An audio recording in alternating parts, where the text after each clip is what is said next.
अब हम आपको आगे दिखाएंगे कि अमेरिका की तरक्की में भारतवंशियों की कितनी बड़ी भूमिका है। लेकिन उससे पहले आपका यह जानना जरूरी है कि ट्रंप के राष्ट्रपति बनने से एक तरफ भारत से रिश्ते मजबूत होंगे तो दूसरी तरफ दो मुद्दों पर ट्रंप के साथ बेहतर कूटनीतिक संबंधों की दरकार होगी।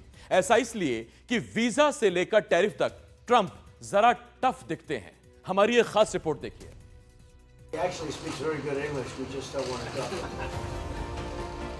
अमेरिका के नवनिर्वाचित राष्ट्रपति डोनाल्ड ट्रंप से प्रधानमंत्री नरेंद्र मोदी की खास दोस्ती है।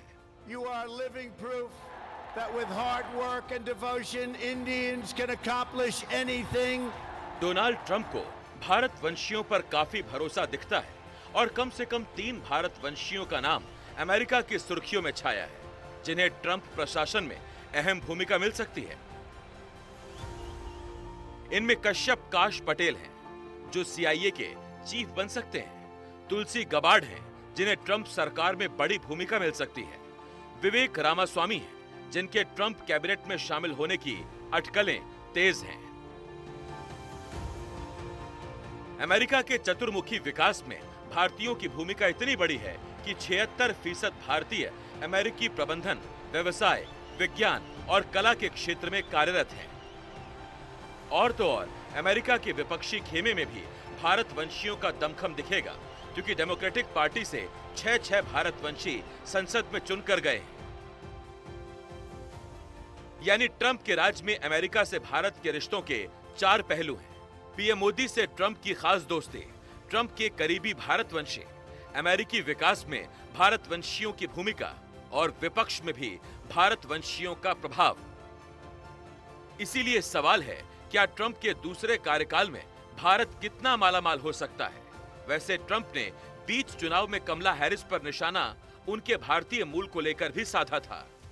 Well, I can say no, I think it's maybe a little bit different. So, I've known her a long time indirectly, not directly very much, and she was always of Indian heritage, and she was only promoting Indian heritage. I didn't know she was black until a number of years ago when she happened to turn black, and now she wants to be known as black. So I don't know, is she Indian or is she black? She has always but identified as a black woman. She went to a historically black college. I respect either one, but she obviously doesn't, because she was Indian all the way, and then all of a sudden she made a turn and she became a black. Trump की शानदार विजय के बाद प्रधानमंत्री नरेंद्र मोदी ने उनको phone कर बधाई दी। Trump ने प्रधानमंत्री नरेंद्र मोदी की जमकर तारीफ की, लेकिन इस तारीफ से आगे 4 ऐसे अहम पहलू हैं जिन पर सबकी नजरें टिकी हैं।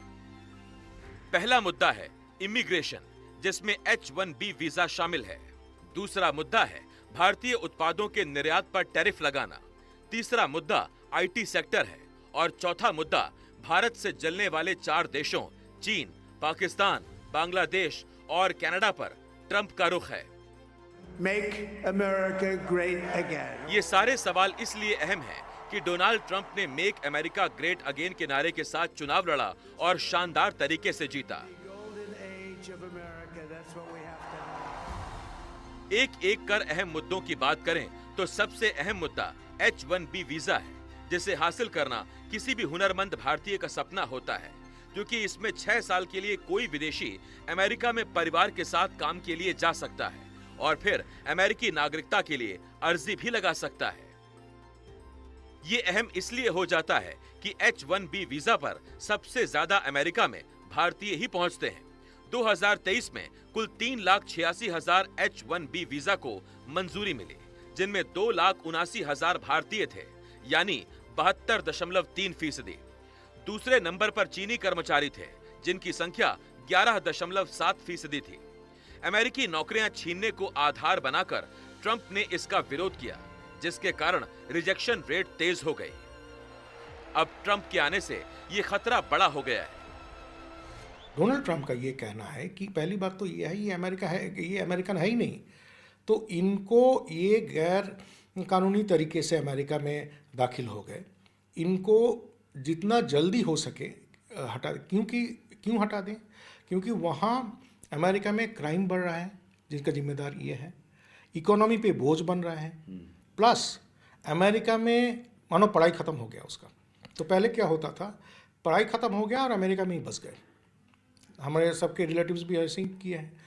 बट ये बोल रहे हैं कि अगर उनको अमेरिका में रख के अमेरिका का फ़ायदा हो रहा है तब उनको अमेरिका में रखा जाए, नहीं तो अमेरिका से जो तुम हासिल किए हो, जो नॉलेज हासिल किए हो, वो लेके अपने कंट्री को बेनिफिट करो।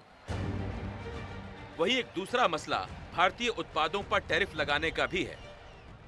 ट्रंप का मानना है कि चीन और ब्राजील के साथ भारत भी टैरिफ सिस्टम का फायदा उठाता है। अगर भारतीय निर्यात पर ट्रंप ने टैरिफ बढ़ाया तो pharma, auto, wine, textile, agrochemical और मसाला कंपनियों को झटका लग सकता है।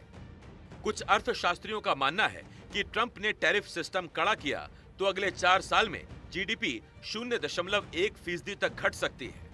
आज भले ही भारत और अमेरिका के बीच 200 अरब डॉलर का कारोबार है, लेकिन ट्रंप ने पहले कार्यकाल में भारत को मोस्ट फेवर्ड नेशन का दर्जा भी वापस ले लिया था। यानी ट्रंप के अमेरिका फर्स्ट का असर भारतीय कारोबार पर पड़ सकता है। टैरिफ आएंगे मैन्युफैक्चर्ड गुड्स पर, उसकी सबसे ज़्यादा असर होगी चीन को, दूसरी उसकी असर होगी मैक्सिको को, क्योंकि अभी मैक्सिको नाफ्टा के अंदर non American free trade agreement, Mexico से जो आता है मैन्युफैक्चर्ड गुड्स उसके पर ड्यूटी नहीं लगती है या टैरिफ नहीं लगता है। लेकिन वहाँ चोरी क्या हो रही है कि चाइना अपना गुड्स मैक्सिको बेचता है, फिर उस पर बॉक्स बदल कर मेड इन मैक्सिको कर टैरिफ ना लगे इसलिए यूएसए में बेचता है। तो ट्रंप बोल रहे हैं कि कहाँ से भी आवे मैन्युफैक्चर्ड गुड्स तो उसके पर टैरिफ लगाना है। सो यस, इंडिया के जो मैन्युफैक्चर्ड गुड्स आएगा उसको टैरिफ लगेगा, लेकिन उसकी सबसे ज़्यादा असर होगी चीन को और मैक्सिको को। ट्रंप की कारोबारी नीतियों से भारत का आयात महंगा हो सकता है, जिसके कारण महंगाई बढ़ सकती है। लेकिन मोदी ट्रंप दोस्ती से उम्मीद का एक दरवाजा भी खुला हुआ है। एनडीटीवी इंडिया की रिपोर्ट।